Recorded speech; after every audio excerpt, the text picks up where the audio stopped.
there, Scaling Up Nation. It's Trace Blackmore here with a shout out to all the hardworking water treaters out there.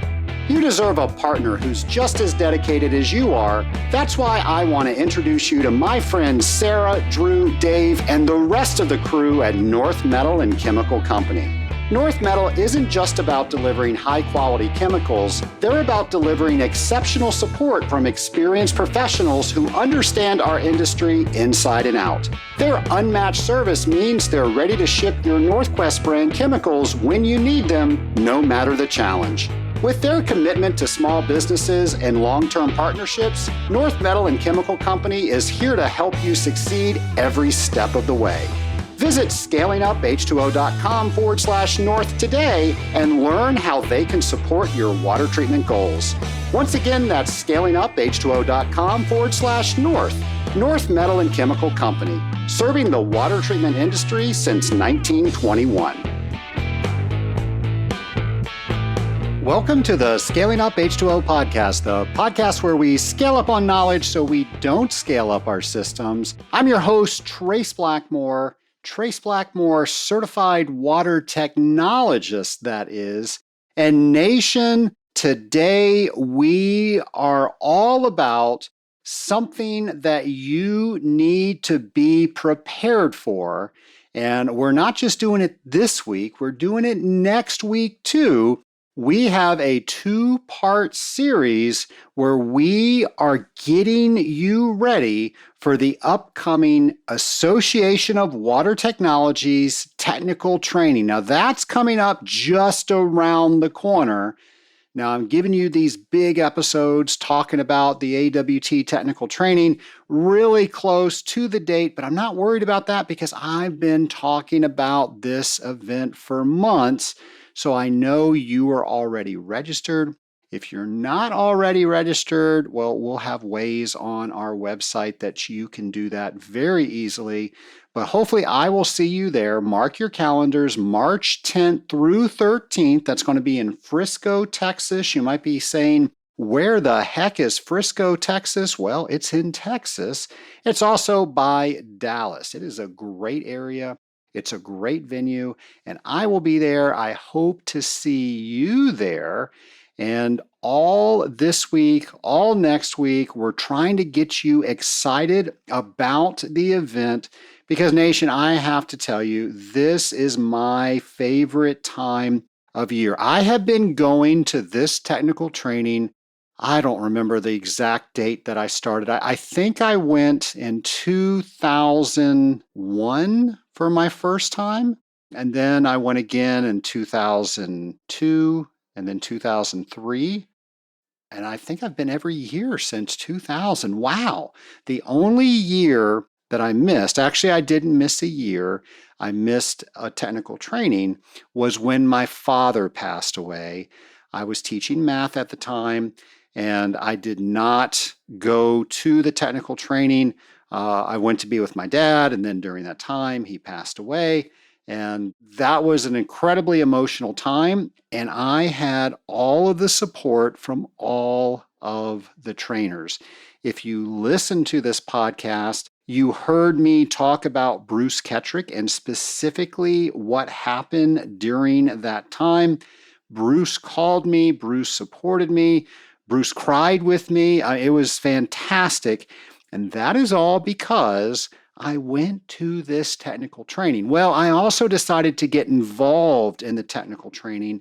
And boy, am I sure glad that I did, because I not only became a better water treater, I received these lifelong friendships and mentors from people that cared enough to call me and make sure I was doing okay when my dad was not. I can't say enough good things about the Association of Water Technologies and all of the instructors that are involved in the AWT technical training. Many of the instructors in the technical training, including myself and today's guest, started as students in that same room. And as I said, many of us took multiple courses over the years, and it really changed our career. And all of the trainers, myself, today's guest, all of the other trainers that are going to be at the technical training, we all believe that that is something that we give back because so much was given to us. We believe in giving that gift back, and hopefully, the gift we give is a little bit better than the gift that we received. And then hopefully, the gift that you receive is going to be a lot less than the gift that you give from the information that you are getting. You know, I tell a story at technical training called Desert Pete. And the story goes that there was this man that was out in the desert and he was running out of water. In fact, he ran out of water and he came to the conclusion that there was no way he was making it out of this desert without any water alive. And he was walking because what else can you do? And he noticed that there was something that was reflecting the sun in the distance. Well, he was kind of lost and thirsty in the desert, so that was a point that he could set his travels to. So he went ahead and started walking towards the reflecting light. And as he got there, he noticed that it was a jar of water with a note in it. And there was a wellhead over to the side where that jar was. So he read this note, and the note said to use the water that was in the jar to moisten the seals of the wellhead so you can get water. Now, there's another part of the note that I'll read to you in a moment, but right there, Desert Pete had to make a decision.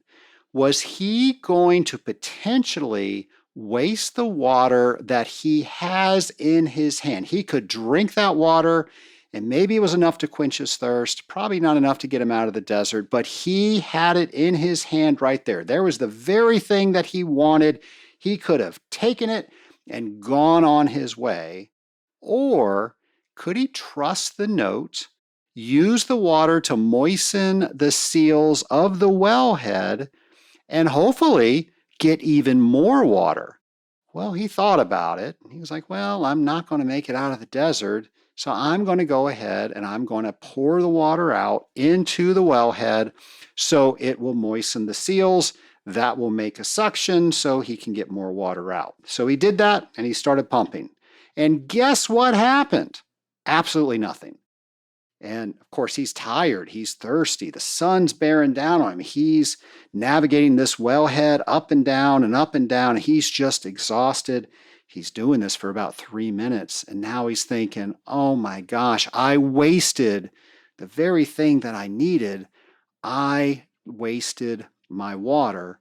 And right about when he had that thought, and of course, he was still pumping at the time, water began to trickle out. Well, very excited, he started pumping harder, and the cleanest, coolest, crispest water that you could imagine was coming out of this wellhead. Well, he immediately put his hands under it and started drinking. Then he started getting all of the bottles that he had on his backpack and started filling those. Had plenty of water to make it out of the desert. Well, now I'm going to read the second part of the note that I didn't read before because it said, once you have all the water that you need, make sure you refill the bottle for the next person. And the reason I tell that story is that is the reason that every instructor at the Association of Water Technologies Technical Training trains today, because somebody trained them. Somebody gave them a drink of water, and now they're making sure that they are giving back. So for all of you people that are going to AWT's technical training, and I sure hope that's you, because I'm going to be there and I want to talk to you, make sure you come up to me. Make sure once you're done drinking from that well that you fill that bottle for the next person. Now, what do I mean by that? Become an instructor. No, don't do that because then you're going to take my job. No, I would love for you to be an instructor for AWT. Maybe that is something that you do. Or maybe you take a piece of what you've learned and you now share that with your team. You're now the expert in that one topic that one speaker said for one part of their presentation, and you go back and you present that to your team, and now your entire team is better. That might be a way you do that. Maybe you decide that you're going to be an expert on something, or you at least want more research so you can become an expert, and you hear something in one of the courses there. So you start researching, and maybe you write a paper. Maybe you present at a technical conference. Maybe you share it with the Scaling Up Nation on this very podcast. There are so many ways for you to fill that bottle. I can't wait to see you at technical training, and I can't wait to see how you plan to fill that bottle. Somebody that is filling bottles every week and giving back way more than they have ever took is our friend James McDonald, and here he is with a brand new installment of Words of Water. Hello and welcome to Words of Water with James, the industrial water game show where I give you the definition and you get to guess the word or phrase being defined. Will you rise to the top or get blown down to try your luck another day? There's only one way to find out on Words of Water with James. Today's definition is a measure of the volume or mass of a fluid, liquid or gas, that passes through a certain point or cross-section over a unit of time. Can you guess the word or phrase?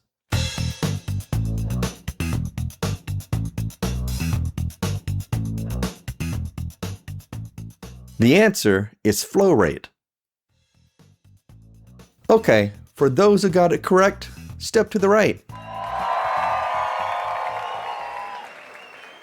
For those who got it wrong, please step to the left.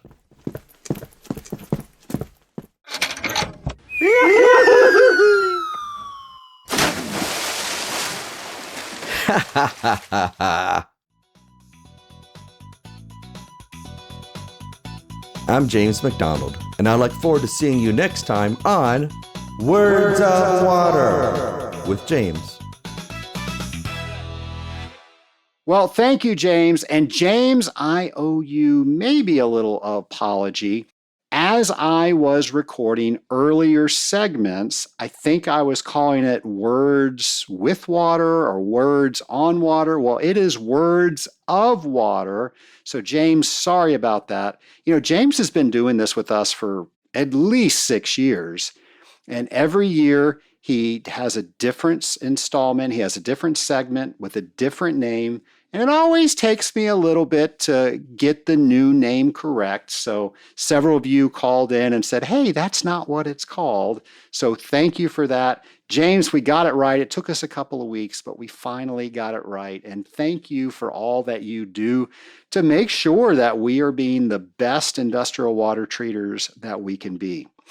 Something else that you can do with becoming the best industrial water treater that you can be is to go to conferences and events.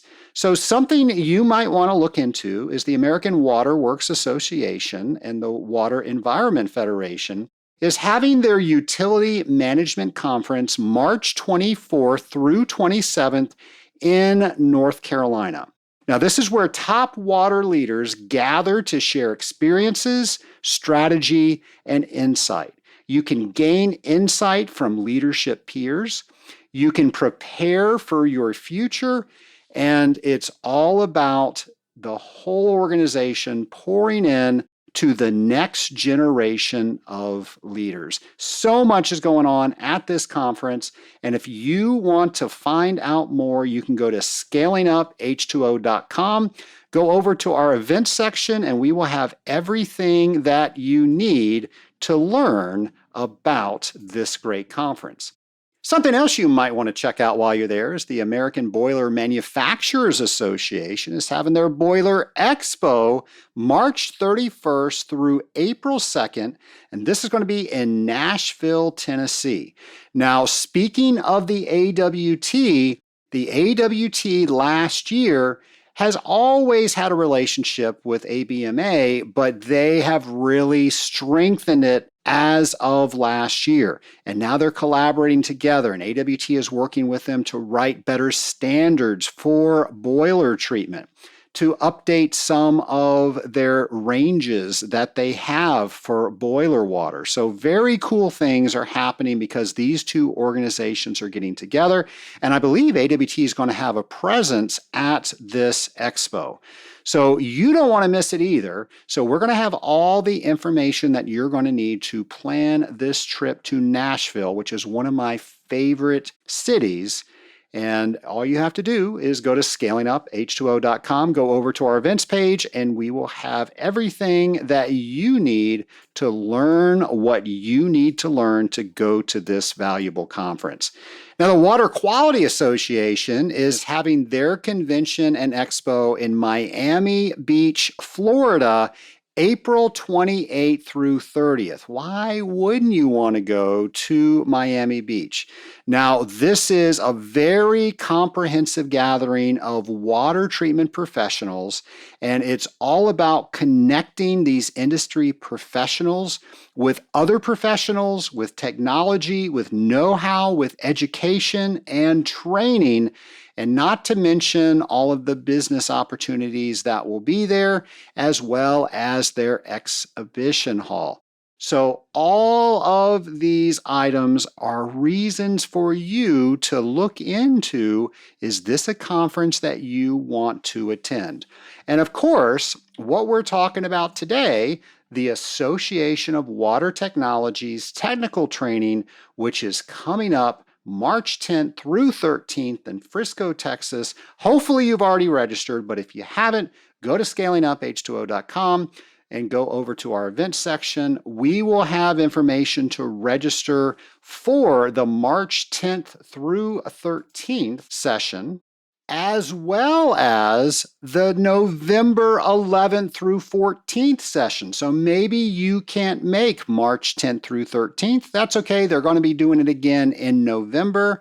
But you know what? You're going to learn about that in today's interview, because I am interviewing my friend Dan Merritt.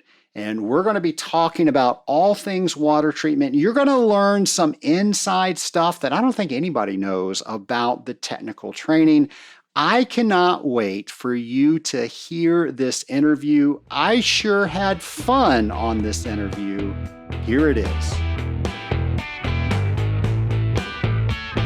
My lab partner today is Dan Merritt, National Sales Manager for CH2O. Dan, welcome to the Scaling Up H2O podcast. Thank you, Trace, for having me on. You know, we've been talking about doing this for years. It's finally happened. I know. My apologies. No, it was meant to happen now. This is when it's happening. Dan, you and I have been friends for a while. We've met at AWT. How many years ago was that? Oh, gosh. At least 2016. At least. I'm thinking before that. We may have run into each other at other trainings. And somehow I have this memory of a conversation with a younger version of both of us. We're going to unpack AWT training. We got a whole section where we're talking about AWT training. But I want the Scaling Up Nation to know Dan Merritt. Do you mind introducing yourself to the Scaling Up Nation? Not at all. So I've been in the water treatment industry for it's 24 years in February. So I used to be a high school teacher. I taught chemistry, calculus, and physics at a small private school in Albuquerque, New Mexico. And before that, I was actually a graduate student studying atmospheric physics. And I had my bachelor's in physics and thought it would just be a great thing to study thunderstorms. And I grew up in New Mexico, and we had a fair share of thunderstorms. And I got into the program I wanted from a little school in Socorro, New Mexico called New Mexico Tech. And I went for my master's degree.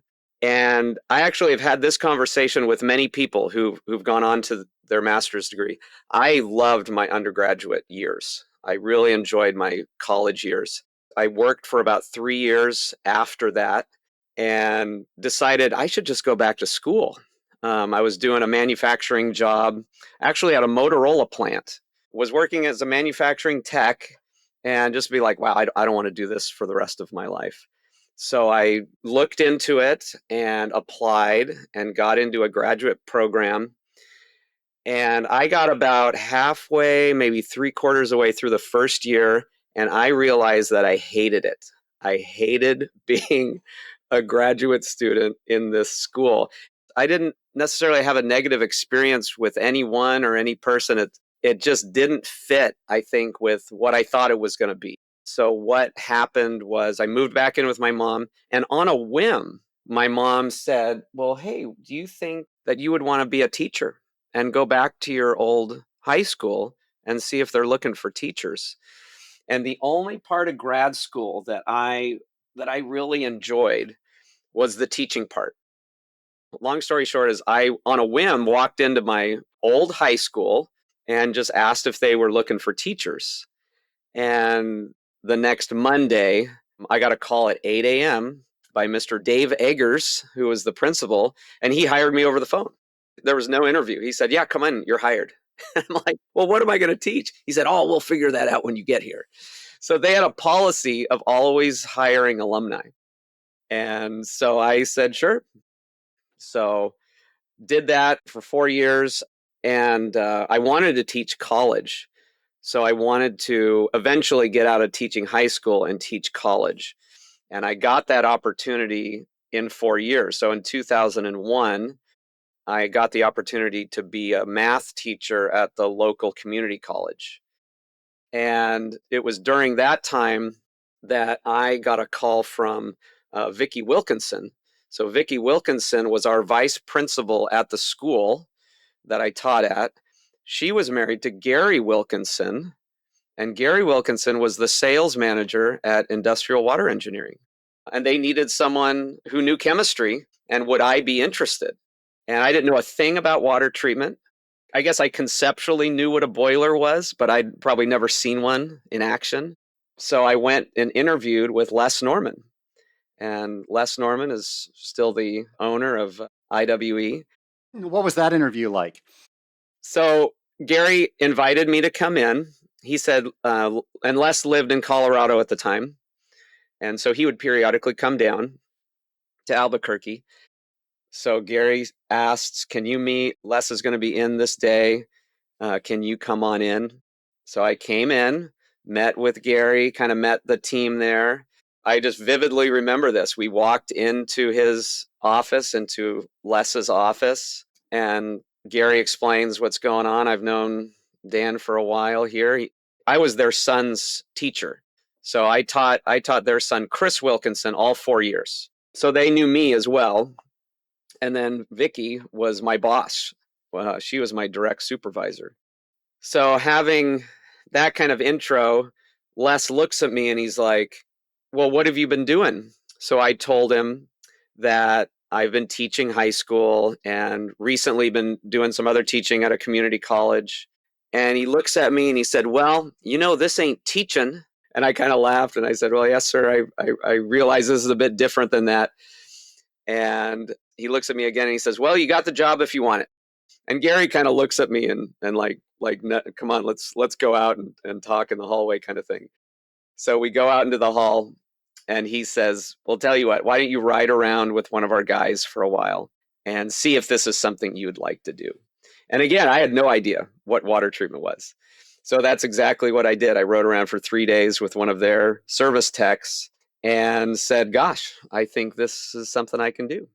And it was so different than teaching, right? I mean, I'm in boiler rooms and I'm in school mechanical rooms, and things are loud and hot, and there's just piping scattered all over the place, and people are using foul language. And I was this little Christian high school teacher and just thrust into this industrial kind of blue collar world. And I kept thinking, I'm just going to do this for a couple of years. I don't think I can handle this for long term. How many is that couple of years you said? 24 years? I got hired February 5th, 2002. And I was actually still teaching the community college. So that semester, I was actually teaching a night class, it was either a night class or a Saturday class. So it didn't conflict. So I was actually started working and I was finishing that community college teaching gig. So then what happened is my wife and I, we made the decision that we wanted to move out of Albuquerque. I had always wanted to come back to the Pacific Northwest. This is where I went to college, the University of Puget Sound up in Tacoma. Loved it up here. We moved up here in 2005. So that was the beginning. And I didn't think I'd stay in water treatment. I thought I was going to go on to something else. I thought about maybe getting back into teaching. And I had actually called up here to a few water treatment companies, and CH2O was one of them. And I had this discourse with Tony McNamara, who was the president back then as well. And they didn't have any current positions open. So I just didn't think that that would go anywhere. And then it was actually 6 months later, it was October of 2005. They had similar business, boilers, cooling towers, closed loop type of business. And so I started as a service tech with CH2O up here. And I was very thankful because I had 2 kids and no job. And when we moved up here, because we just wanted a change of lifestyle. And ironically, the job wasn't the number one thing we moved for. We moved because we wanted to be in the Pacific Northwest. I imagine it became the number one thing, though. Well, it's quickly became really important that we needed to do this. So I had done all these interviews and nothing was coming to pass, and putting your resume out and nothing, nothing, nothing. So by the time October rolled around, my wife and I decided we are going to fast until I get a job. And so we didn't put an end date on it. We were so confident that we had felt the Lord move us up here that we knew something would happen, but we said we're not going to eat until I get a job. And the very next day is when Gary gave me the call, and I actually continued with the fast. When I say fast, my wife and I, we ate soup once a day. So we weren't completely fasting, let the record show. So I went through the process with CH2O for a week, and I fasted that week. And it was actually during the ride along, and I did the ride along with Brad Hanna. Brad Hanna is a good AWT member and a friend of mine, and he was the guy who trained me at CH2O. And we went out to lunch, and that was it. I just went to lunch, and that was the end of the fast. But that was the beginning of my CH2O career. So 20, however many, no, 20 years in October. That's a story. I can just imagine they get back to the office and like, yeah, Dan was great, but I've never seen anybody eat like that. Yeah, it was just that desperation. What's funny is that in my mind, I thought the same thing that I had thought with IWE, which is I'm just going to do this for a couple of years. So I'm very thankful I have this position and this opportunity, but I'll just do this in a couple of years. So the other thing that not many people know is that 3 years go by, and my wife and I are asked to take over as the head pastors of our little local church that our friends had started, that I had helped start as a college kid. And they were ready to retire.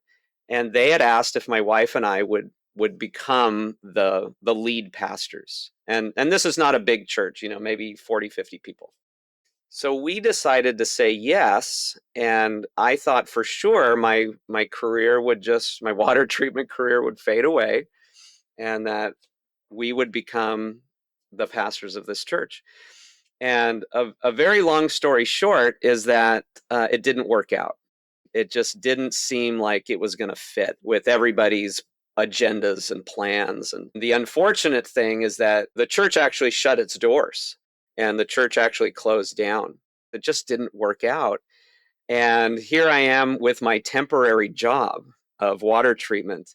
And that year, I looked around and said, I think this is my permanent gig. I think this is what's really holding kind of myself together. So it totally switched. What I thought was temporary ended up becoming really the permanent thing. And that was unexpected. It was honestly unexpected. I just did not expect this career to go anywhere. And so I kept working. My wife and I both do music for churches, and we do that to this day. So that part has always been consistent. We're obviously in another church today, but that temporary permanent thing, that was completely unexpected. And then what happened is that I remember saying, I'm going to do this job for 5 years. That's what I remember. I'm going to do this for 5 years. And all that stuff with the church happened. And then now I'm just working. Oh my goodness, I have to refocus my life. And then 5 years turned into 10 years. And after 10 years, I remember looking around going, well, I guess this is what I'm doing with my life. And I would say that was about 2015 or so, is like, oh, must be what I'm doing. And 2016 was when you and I talked at the AWT training. And that, honestly, that was a whole nother piece that was unlooked for that I didn't expect. Well, we were looking for people that not only knew the topic, but we were looking for people that could entertain as they teach and they knew the subject matter and they could engage.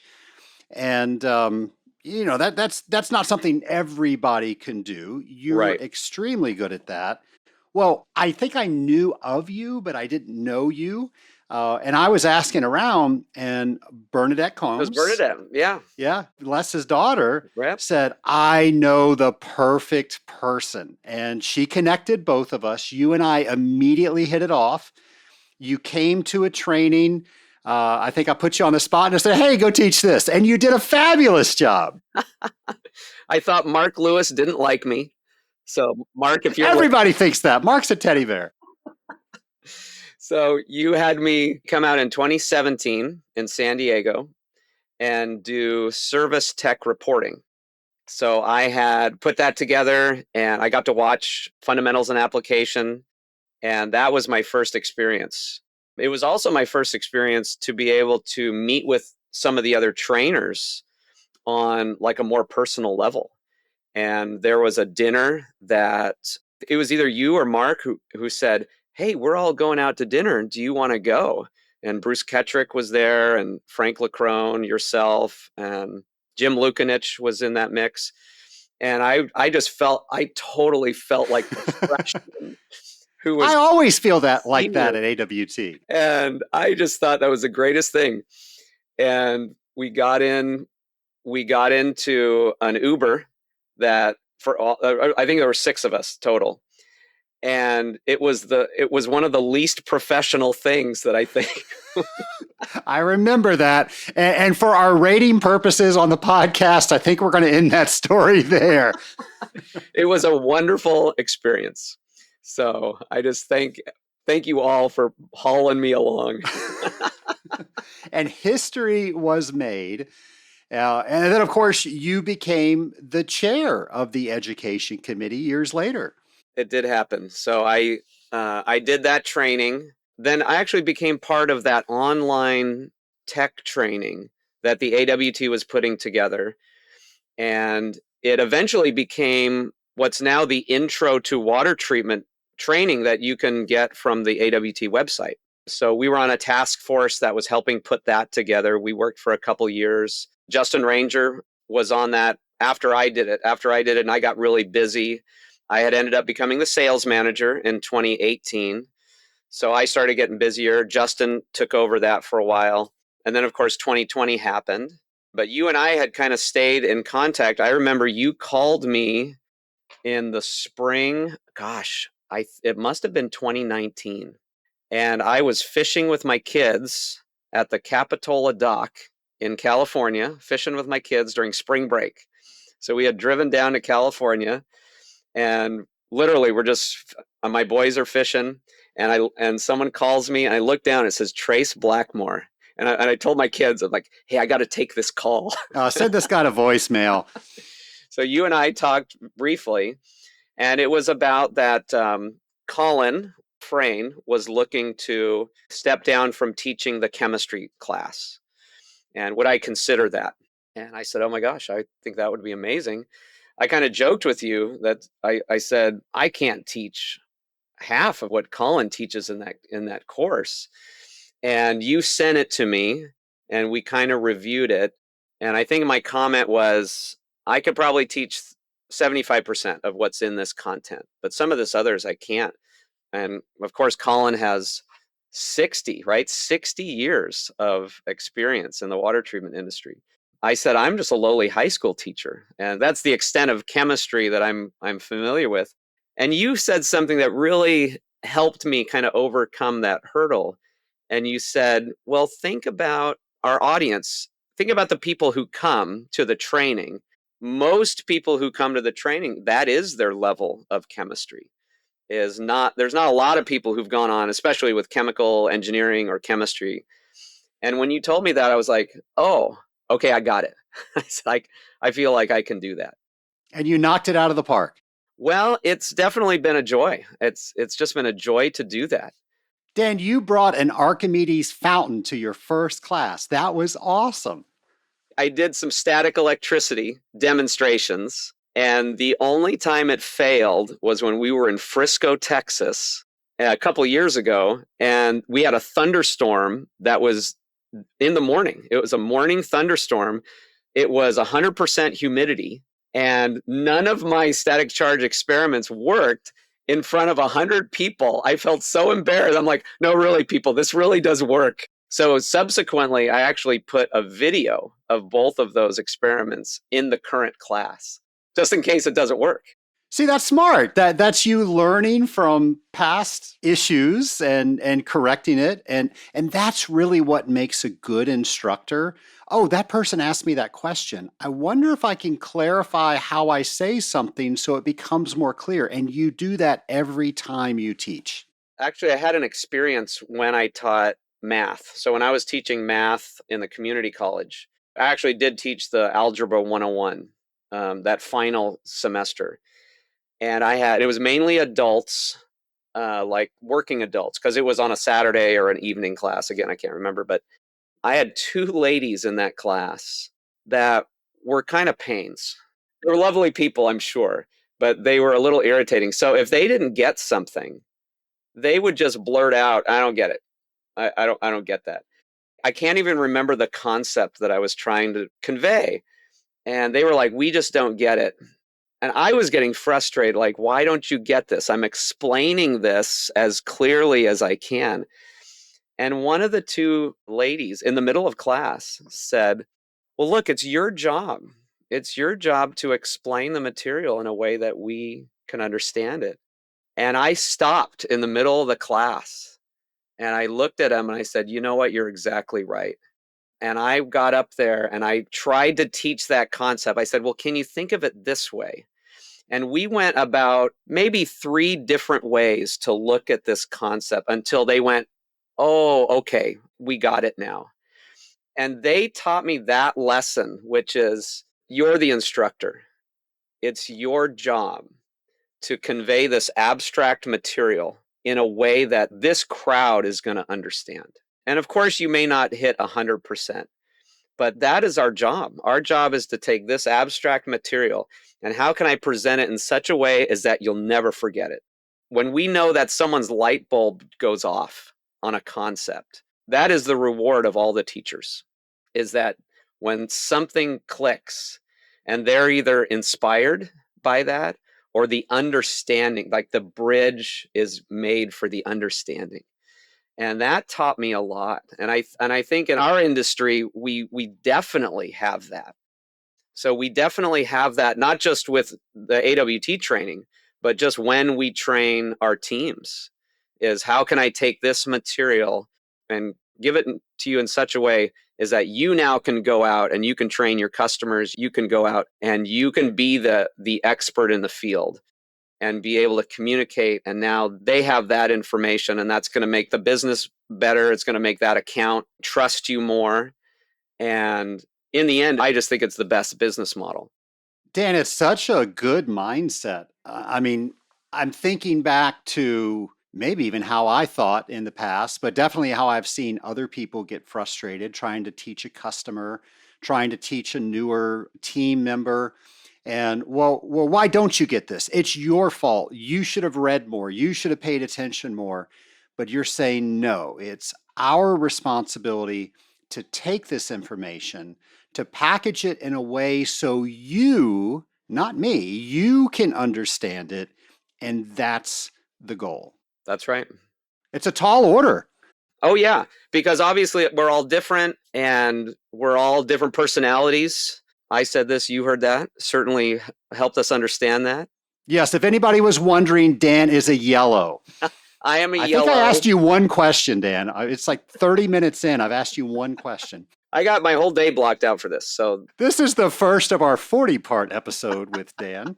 it's so refreshing because that part of training can be, especially in our industry, and you've told me stories about brilliant people in our industry who have come to training or have done training, and some of the best minds that are in our industry, but the gap between their knowledge and the understanding of the audience is sometimes not bridged well. And so there might be a few people who get it, but really that should be our goal, is we want everyone to get it. Because I look at AWT training in that you're never going to remember all of it in one go. Every time we go, someone gets something different. And as trainers, if we can continue to develop our material and how we share our material, and then obviously as the industry grows and that grows, then there's always going to be something for everyone who goes. Even if you've been through it multiple times, there's always going to be something. Oh gosh, I didn't know about that. I didn't know about that trick with the whatever test, or I didn't know that I could take this chemistry and that would help with that. That's part of the joy of being a part of this training teams. Dan, you mentioned the gap, and I'm thinking back, and I remember you know the story. Somebody nervously raised their hand because nobody wants to ask the dumb question. And the hand went up, and the question was, well, what is pH? And the gentleman, brilliant person, answered, well, that's very simple. It's the antilog of the hydrogen ion concentration. Are there any more questions? I don't think that's what they wanted to hear. He was 100% right, He was exactly correct.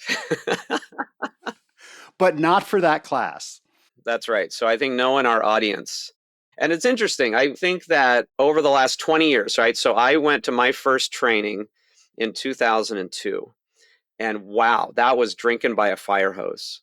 And a lot of the people in the audience were either owners, they were water treatment company owners, or they were the technical managers, and they were responsible for building their chemical programs. I vividly remember Bruce going over, well, if you want to build a decent boiler product, then here's a good one. And he would just put up a recipe. Said, this is a good one.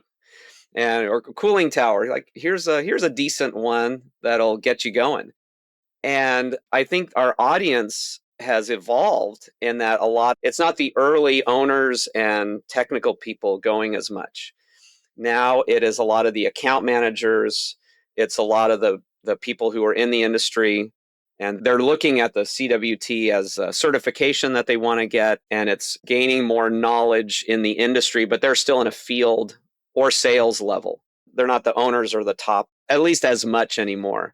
So I think what we've done is we may have tailored more of our training down, Like, for instance, the addition of the math class. So when you came in and started teaching the math class, you got to know that I think for everyone in the water treatment industry, we owe Trace Blackmore a thank you that you have done a calculations class, because I was in the class with Colin Frayne where he would do the calculations and he would say, okay, we're going to calculate how much phosphate you need for this situation. And here's the equation. And then you just do a little math. Bang, there's your answer. And he would just move on. And I remember at that training, I went back up to my room. And this was back when you would print all the material, all these slides, you'd print out all the material. And I spent 20 minutes going through the math. And I was a math teacher, so and it's algebra, so it's not that advanced, but I would go through and go, okay, that's how you do that. But not everybody loves, and so just the very fact that we have your class in there, we're getting better. We're getting better at being able to take that information and say, okay, now how can you use this? And that has been even in my role now, and we do training now, we literally have a whole math class that we go through all those calculations.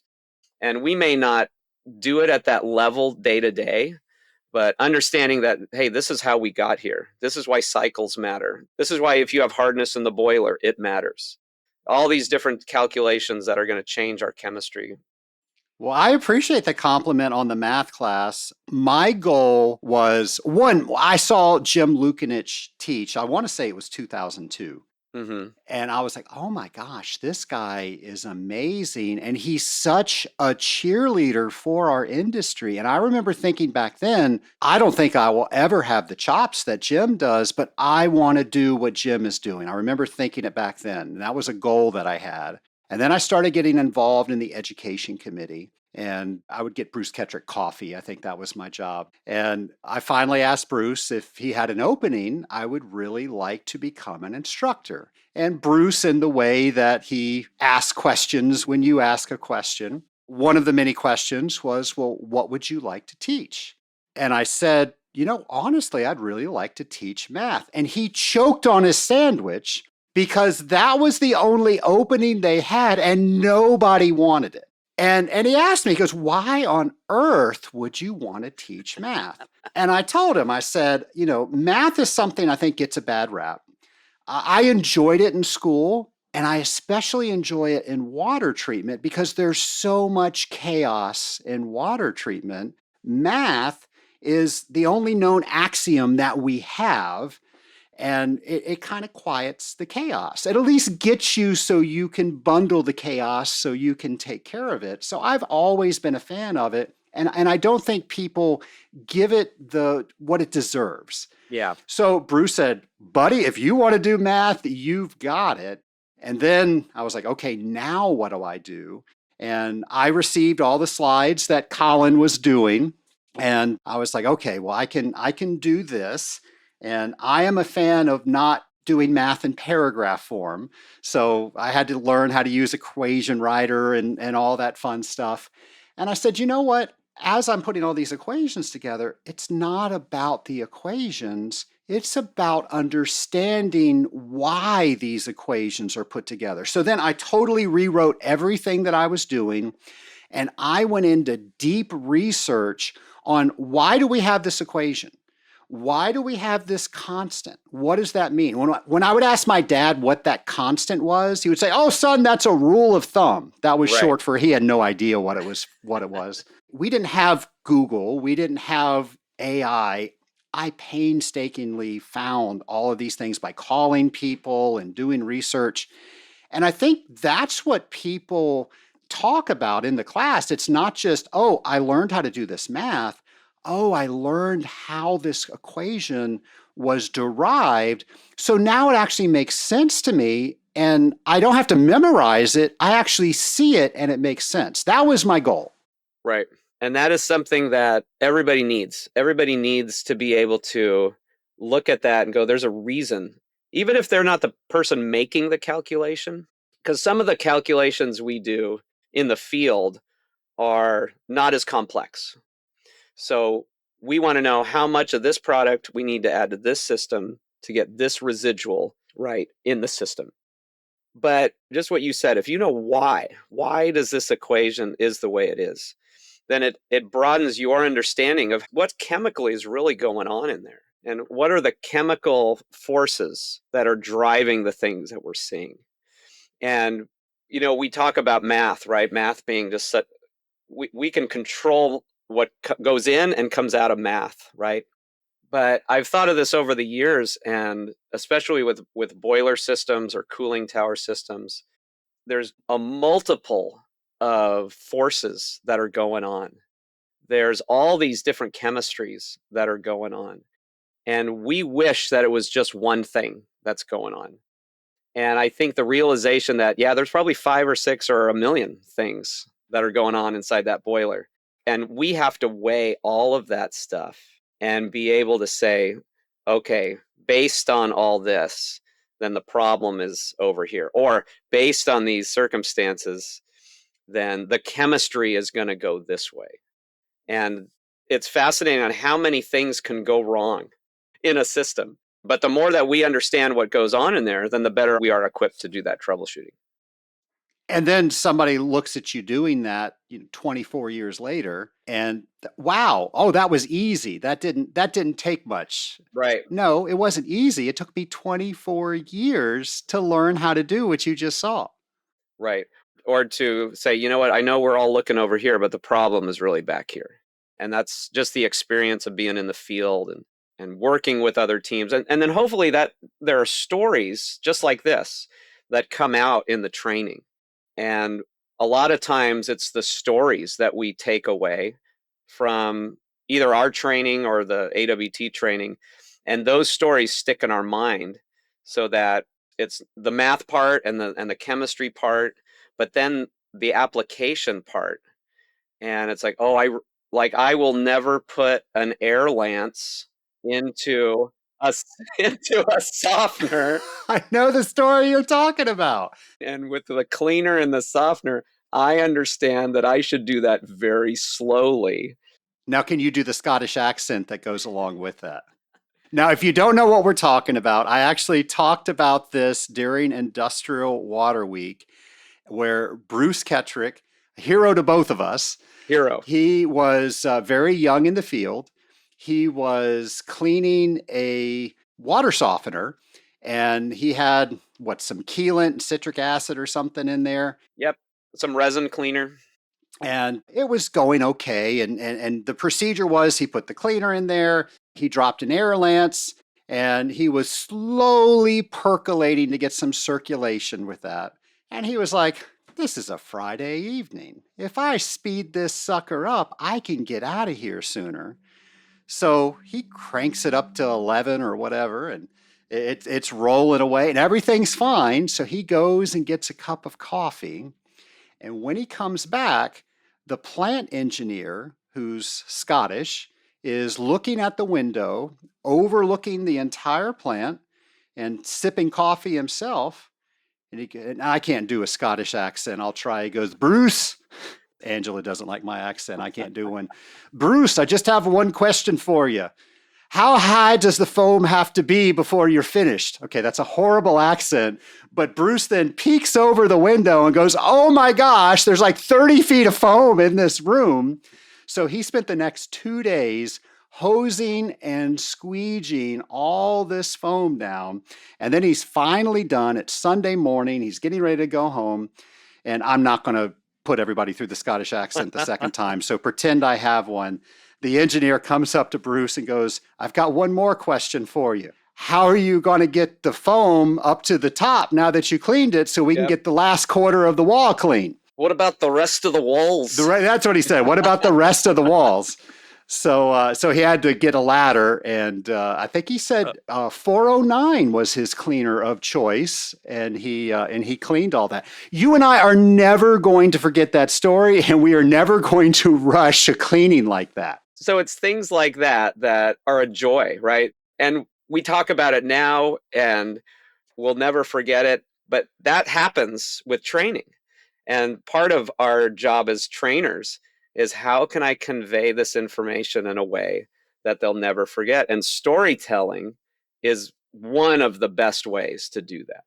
Now, that being said, when I was co-chair with Bruce of the committee, we received a complaint about Bruce telling stories. And the complaint was, I didn't come to hear this story or all these stories. I came to learn water treatment. Right. And unfortunately, that was not, I don't think it was conveyed back properly to that person. Hey, that's you learning water treatment. That's Right. how you do it. Yeah, and we're never going to appeal to everyone who comes in. But that's any training. We just do our best, right? We do our best with what we have, and how can we do that? And I think we are doing that. I look at even the last short couple years that I've been involved in the training, and how can we make this better? What are the ways that we can improve on getting this knowledge into all of our heads? I am so proud of the technical training program. It is amazing how far it's come, all of the information that is conveyed over those few short Yeah, days. And if you've been before, I've been to this thing at least 20 something times. I learned something new every time that I go. right. So, and you can't get that anywhere else. I do want to talk a little bit around training because it's changed quite a bit. There are a lot more offerings. Yeah. But you mentioned the CWT earlier, and I want to talk about the CWT, and I especially want to talk about where people think, oh, I'm going to go to training so I can pass my certified water technologist examination. Now, you and I administering the technical training, that makes us cringe. I'm giving you an open mic. What do you want to tell the Scaling Up Nation about that comment? Well, the training certainly helps. So let me start there. So, and I would say all of the training helps. If you've been to FNA, the new PD&O class, and certainly the water treatment class, Now, you're going to have to spell out the acronyms because people aren't going to know what those are. right? Program, design, and operation, and then fundamentals and application, which historically was the service tech training. And then what we used to call the technical training is now called the water treatment or the advanced water treatment training. And those certainly help. But what it cannot replace is one of the requirements for the CWT, which is 5 years of experience in the field. And I think if you have a bachelor's degree, it used to be they would waive more of that time requirement. I don't have it in front of me. It is in my exam prep course that I give away for free. I go through the handbook. I want to say, don't quote me because I don't have it in front of me. If you have a bachelor's, it'll take 1 year off. And if it's related to the field, I think it's an extra half a year. I think that's correct. And that's, you have to submit that, and then the AWT group makes that determination. You also have to get 4 recommendations from either customers or another CWT. I think another CWT is allowed to be your recommendation. But what the class can't do is replace all that information. And it's a very broad exam. And again, it's not a test. Do not say that it's a test. It is an exam. When you talk to Angela Pike, say exam. Yes, I get reprimanded. I don't remember the episode. It was in the 30s where I had Angela on and she's constantly reprimanding Trace. It's not a test, it's an exam. And again, I cannot do a Scottish accent. Well, Nation, Dan and I just had so much to talk about. We are not done with Dan quite yet. You're going to hear him on part 2 next week. And there was just so much that we covered today. We covered Dan's path from a physics lab to high school classrooms, all the way to becoming an AWT instructor. It shows how good teaching can turn confusing chemistry and math into tools that you actually use on a daily basis. You know, we learned that AWT technical training has really shaped Dan's career for more than 2 decades, first as a student, now as an instructor, reinforcing that even experienced professionals benefit from revisiting the basics and seeing how others think about problems. Dan emphasizes that it's not enough to know which formula to use. Understanding the why is really understanding what it is that you are there to do. It gives you flexibility and the ability to troubleshoot. All these unusual situations that can happen in boilers and cooling towers, when you understand what you do at a deeper level, you now can figure out what is going on. And talk about stories from the field, about systems that went sideways, lesson learned from a hard way, or never again moments. All of these things really help anchor us in theory, but not just the theory. We can now take what somebody's trying to teach, and with all of these field stories, we can now apply them in real applications. And when you put those two things together, you actually learn, because as you're learning new material, you can take those stories and in your mind's eye, you can imagine actually doing the things that you are learning about. So if you are planning to attend the AWT Technical Training March 10th through 13th, I hope you use this week to clarify your goals. What do you want to understand better? Is it boilers, cooling towers, testing, troubleshooting? Maybe you checked a box for all of those things. And if you are on the fence about going, remember that the instructors you'll meet, including myself and Dan, have been where you are right now, and we are ready to help you compress years of trial and error into a few intense, well-structured days. Now, the saying is you are going to be drinking from a fire hose, but guess what? You can come back in November and take another drink. You can come back next year and take another drink. I've been doing this, I hate to tell you, for well over 20 years. I learn something new every time I hear any one of our instructors speak at the AWT Technical Training. Be sure to tune in next week for part 2, where we'll dive even deeper into how the AWT course is structured today and how to get the most out of every session. Folks, we're going to have that episode for you next Friday. Until then, have a great week. And remember, if you haven't registered for AWT Technical Training, go ahead and do that right now. Take care, folks.